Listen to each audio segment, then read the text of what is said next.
Welcome to episode 5 of Angels and Demons. Today we're going to talk about the second hierarchy of angels, dominions, virtues, and powers.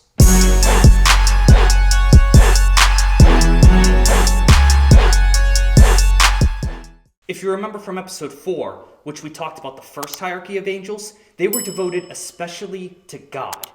This next hierarchy, the second hierarchy, which we'll talk about today, they're devoted particularly to the management of human affairs. The first choir of the second hierarchy, that's the fourth choir overall, is the dominions. The dominions rule over the other angelic orders beneath them, and they ensure the proper execution of God's commands. They regulate the duties of the angels below them, and they also make God's commands known to us. They're kind of like the upper management. They make sure the whole thing's running smoothly. Their main virtue is zeal for following the king's authority. Who's the king? Well, God, but specifically Jesus. Jesus is king. So the dominion's main job is to ensure that everyone is following Jesus, that is the king's, authority. This is the main virtue that they represent. It's what they were created for. It's the virtue that they highlight to all of creation. Zeal for following the king's authority. So they're especially good to pray to when we want to know what God's will is in our lives. Maybe wanting to know what his plan is for us, either in general or in something in particular, or when we're confused about what the right thing is to do. You know, sometimes God's commands can be confusing to us. They can feel confusing.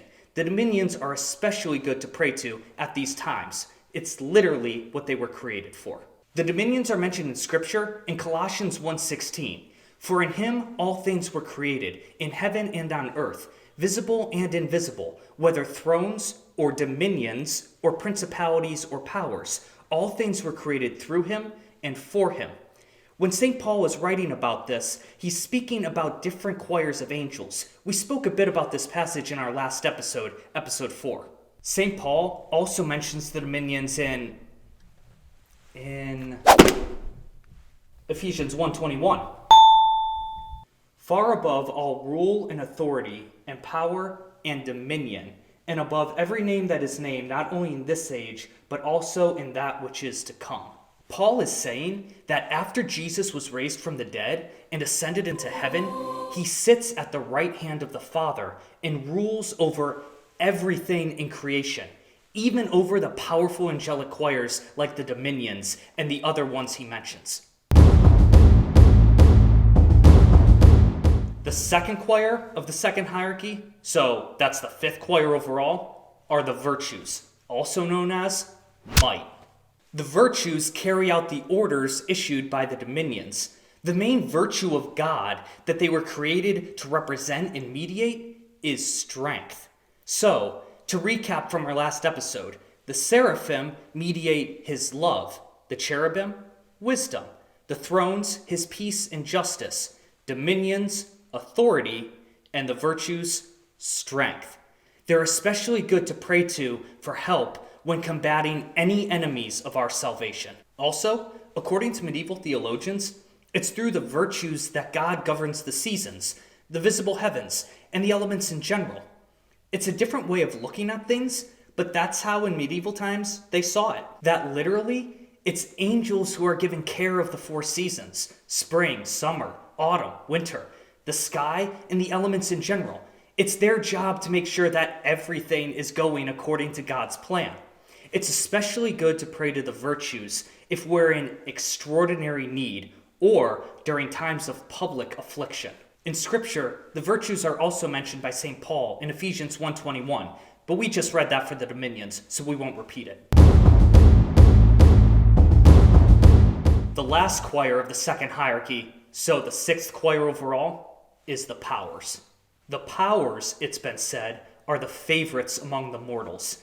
They're appointed in a special way to fight the evil spirits and defeat their diabolical plans. Henry Boudin said, "When we see storms gathering, either in the church or in the state, machinations to resist those who are working for the glory of God, extraordinary conspiracies to defeat some great good which is being planned for some diocese, city, or country, then it is that we ought to perform frequent devotions in honor of these powers of heaven, that they may overturn and destroy all the might and miserable plotting of hell. So these guys are what you think about when you typically think angels versus demons. You know, two sides duking it out. Basically, their job is demon hunters, which is crazy to think about because they're actually number 6 on the list. Like, God doesn't even dedicate a group to tackling demons till number 6. That's how much lower demon problems actually are to God. So, like Henry Boudin said, they're good to pray to when it seems like evil is rearing its ugly head. Definitely would be good to pray to during our times. You know, if it feels like evil is kicking butt, wreaking havoc, call in a squad of the powers of heaven. Game over.